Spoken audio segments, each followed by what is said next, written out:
Hey everyone, it's Sarah, and it's Spirited Saturday, and today's topic is about anxiety and facing the unknown. So every time you recover, or during recovery, obviously there are certain circumstances that have to change, certain new situations you'll have to face, or certain, ideas and thoughts that are new and different, and just not what you're usually comfortable with. Most people with eating disorders grow up in a way or have personality types that don't like change at all, and we become even more rigid in our eating disorder because it's a coping mechanism, and flexibility can be quite difficult to embrace. So any of these new situations, any of these new thoughts, any of these new beliefs, any of these new circumstances that you would have to encounter and embrace can often be extremely, very, very distressing and very anxiety-provoking. And be rest assured you're not alone in that. A lot of people feel that way.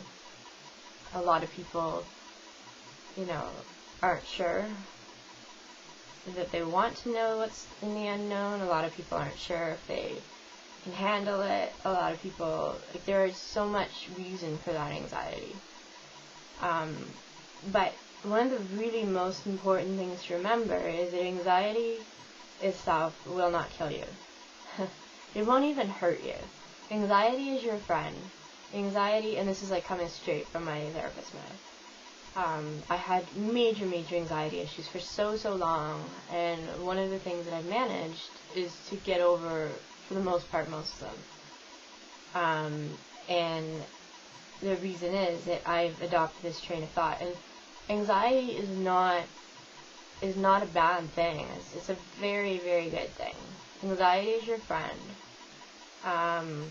It tells you, hey, Sarah, or whatever your name is, you need to be aware of something, and this is what I want you to be aware of. It's that thing that's always on the lookout for something that's different, something that's new, something that might be potentially bad or potentially damaging, but it always has a tendency to overreact. If it's going to overreact or underreact, it's going to pick the overreaction type. It's not very good at discerning what is a danger and what isn't. That's what your brain is for. So what your brain does is, if you take notice of that anxiety and you go, thank you, Sarah, for telling me that this is new. I've taken that piece of information, I've processed it and evaluated it, and I've decided that there is no danger here. So we can stop being anxious. And anxiety is very simple in its functioning in its mind, if you're going to allude to it as a separate entity. So it needs something to take control of it. So if your brain is managing that anxiety by saying, there's a place for it, thank you, I've decided on whether or not that I need to invest energy into that type of into rectifying that situation, but I've decided I don't, so we can leave that situation. It'll go away, but it doesn't go away if you ignore it. And that's a survival mechanism, is that you don't want to ignore anxiety, because it is your friend and it is telling you that something could be potentially dangerous. But it also, like I said, it overreacts so much. So we need to bear that in mind, and that it's not a bad thing. It won't kill you. It won't hurt you. It's there to protect you, and working with your brain and, your mind, as intelligent and as wise and as intellectual as it is, you're going to keep yourself safe, and that's anxiety is such a good thing. So in terms of encountering new situations, you have to do it carefully. Obviously you don't want to overwhelm yourself. A lot of times grounding techniques work really, really well. So if you have things that are similar, or things that remind you of something that's safe. You can bring that along, or you can remember that, or sometimes if you can enlist support if you want to, like friends and family.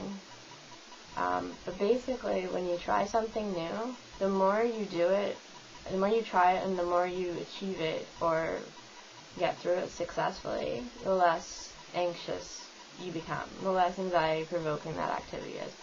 Basically, that's how it works, is it's exposure. The more you expose yourself to whatever is scaring you or making you anxious, the less likely you are going to be anxious about it. And then eventually you get to the point where you realize that even if something were to change about that, you've been through that situation so many times and you know that situation so well that you'd be able to handle it if something changed. And you'd be able to handle it if you did something different. One of the things I truly believe is you don't need to trust anybody. You don't need to trust anybody in this world except yourself. Because as long as you realize that you can trust yourself to be able to handle any situation, then you're good to go. And that's what anxiety is. Anxiety is something you have to live in harmony with, and something you have to sort of deal with. Don't ignore it. Don't minimize it. Don't deny it. Otherwise it's not going to go away. But if you listen to it and validate it, the same way you would a small child, it will go away. It'll shut up and you can get on with your life. I know it's so much easier said than done. And it is a big deal when you manage to do it. So make sure that you're always rewarding yourself with, something small. Praise yourself. Be really, really kind to yourself. This is, you're learning something new, and you wouldn't expect a child who's also learning something new to do it perfectly the first time. So don't expect that you will do it perfectly the first time.